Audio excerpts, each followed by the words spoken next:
Bonjour à toutes et à tous. Bonjour Célia. Bonjour Gilles.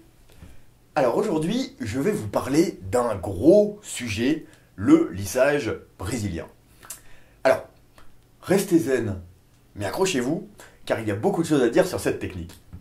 On va voir ensemble les origines du brésilien, à quoi il sert vraiment, les choses indispensables à savoir sur sa composition, comment l'entretenir et comment le réaliser. C'est parti ? C'est parti. C'est parti. Alors, le lissage brésilien, qu'est-ce que c'est ?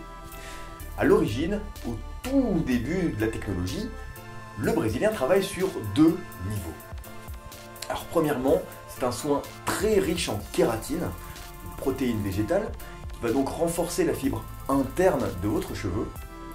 Et dans le même temps, ce produit va coller sur la fibre externe du cheveu une molécule thermoactive, donc qui s'active avec la chaleur, et qui va rester présente et active entre 2 et 5 mois en fonction de la marque, de la fréquence des shampoings et de la qualité de la prestation.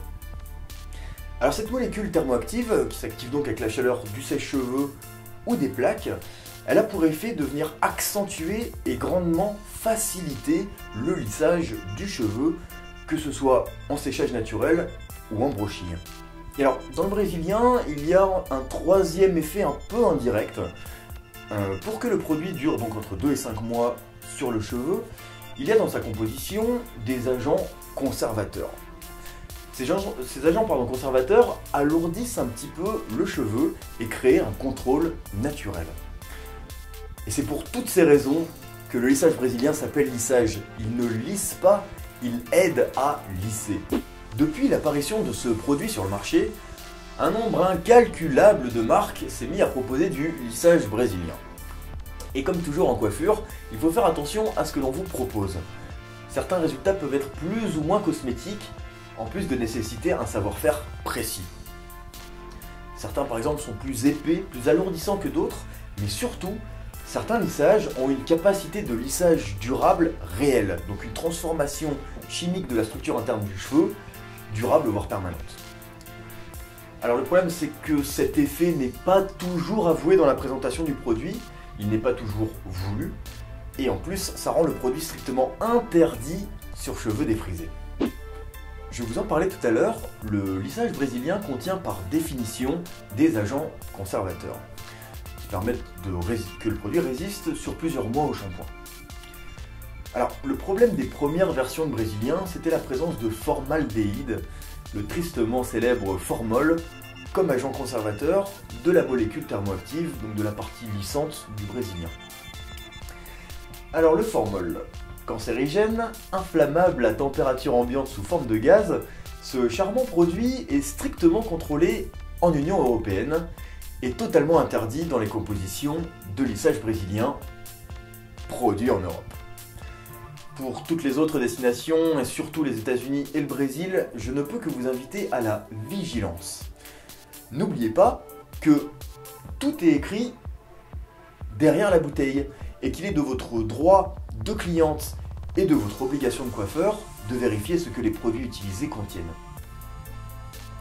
Alors, nous allons maintenant passer à la démonstration d'un lissage brésilien. Au niveau des outils, vous aurez besoin d'un bol et d'un peigne, évidemment. Des peignes pour l'application confortable et efficace pour bien faire pénétrer le produit. Ensuite, pour la deuxième étape, vous aurez besoin évidemment de la brosse et du sèche-cheveux pour le brushing. Et en troisième étape, les plaques spécifiques pour la technique. C'est par exemple si vous utilisez votre GHD pour le lissage brésilien, vous tuez votre GHD en 5 minutes, sans aucun problème. Alors l'application. On a déjà séparé la chevelure pour que ce soit plus confortable. Et on va venir travailler avec des mèches relativement fines, pas besoin d'être trop précis. Et surtout, il ne faut pas être trop large non plus. Ce qu'il faut par contre au niveau de la précision, c'est pour la quantité du produit, il ne faut surtout pas trop en mettre. Il faut que ça reste une application subtile. Et après, avec le peigne, donc vous venez travailler le cheveu pour que le produit pénètre au maximum dans la fibre. Voilà, donc maintenant qu'on a appliqué le produit, alors pour cette marque là on n'a pas besoin de temps de pause, on va maintenant réaliser le brushing qui va donc lui activer le produit de lissage brésilien. Donc là les règles sont les mêmes que pour l'application du produit, on va prendre des mèches pas trop fines, pas trop épaisses, et donc avec le brushing on va venir inscrire dans le cheveu la forme lisse. Voilà donc le résultat qu'il faut obtenir avec le brushing, donc avant de passer les plaques. Et donc on voit qu'on a bien le cheveu de la racine jusqu'aux pointes qui a été lissé, qui est d'ailleurs déjà bien brillant. Alors, au niveau du dégagement de fumée, il faut savoir que pour le lissage brésilien, c'est normal. C'est les résidus de produits, le surplus de produits qui se dégagent dans l'air en même temps que le cheveu sèche. Alors par contre, il faut savoir que c'est ça qui rend ce produit dangereux, voire complètement interdit sur les enfants et les femmes enceintes. Alors, peu importe la personne sur qui vous réalisez cette technique, assurez-vous d'être dans un endroit aéré. Voilà, nous avons réalisé le brushing, on va passer maintenant à la troisième étape, donc les plaques céramiques. Donc là ça va être le même principe, on va venir prendre, donc on va séparer évidemment les cheveux en plusieurs zones pour l'aspect pratique. On va prendre des mèches relativement fines et on va venir lisser l'ensemble du cheveu de la racine à la pointe. Et donc toujours avoir un peigne, ce qui nous permet d'avoir une bonne tension sur le cheveu et donc d'appliquer la forme lisse de la façon la plus efficace.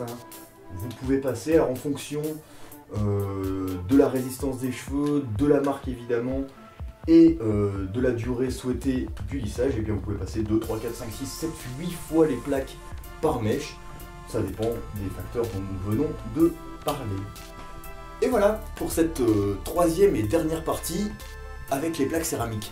Alors à partir de là, en fonction des marques, soit il faut ne pas faire de shampoing pendant 1 ou 2 jours pour laisser le temps au produit de bien imprégner dans le cheveu, soit, comme nous allons le faire, il faut tout de suite faire un shampoing d'entretien et un après-shampoing derrière, et nous allons comme ça pouvoir apprécier le résultat du lissage brésilien.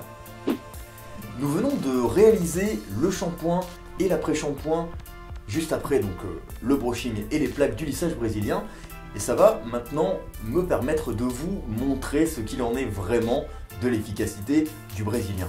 Donc comme vous pouvez le constater, là nous sommes repartis sur cheveux naturels puisque le brésilien ne transforme pas la texture des cheveux. Donc on va prendre une petite mèche. Et donc comme je vous disais tout à l'heure, le brésilien s'active avec la chaleur du sèche-cheveux et c'est exactement ce que je vais vous montrer. Vous allez voir qu'on va pouvoir le lisser sans brosse, sans rien. Voyons voir ça.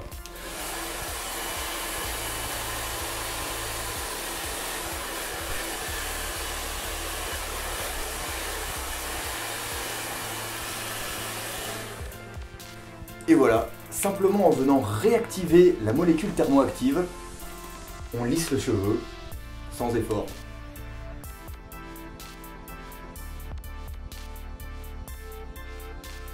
Pour l'entretien, le principe est d'utiliser un shampoing qui lave en douceur, en général sans sodium laureth sulfate, qui est l'agent lavant présent dans 90% des produits de soins corporels. Et puis bien sûr, il faut très régulièrement faire vos soins, pourquoi pas également adapter à la marque du lissage brésilien que vous avez utilisé. Les seuls vrais lissages qui lissent de façon durable le cheveu sont ce que l'on appelle les lissages tiolés. Alors pour info, ils sont strictement interdits sur cheveux défrisés, sauf très rare exception. Alors qu'est-ce que ça veut dire? Les lissages donc brésiliens, ils peuvent venir en complément d'un lissage tiolé ou d'un défrisage, mais jamais en remplacement. Vous pouvez également évidemment faire le brésilien après une technique comme des mèches, ça les renforcera. Par contre, faire un brésilien derrière une permanente, ce n'est pas ce qu'il y a de plus logique. Ah oui, alors pourquoi brésilien? Eh bien, parce que les premiers brevets viennent de là-bas évidemment. Alors de nos jours, des laboratoires de partout dans le monde proposent du lissage brésilien, car c'est devenu une appellation commerciale et non un label officiel. Je vous remercie infiniment pour votre attention.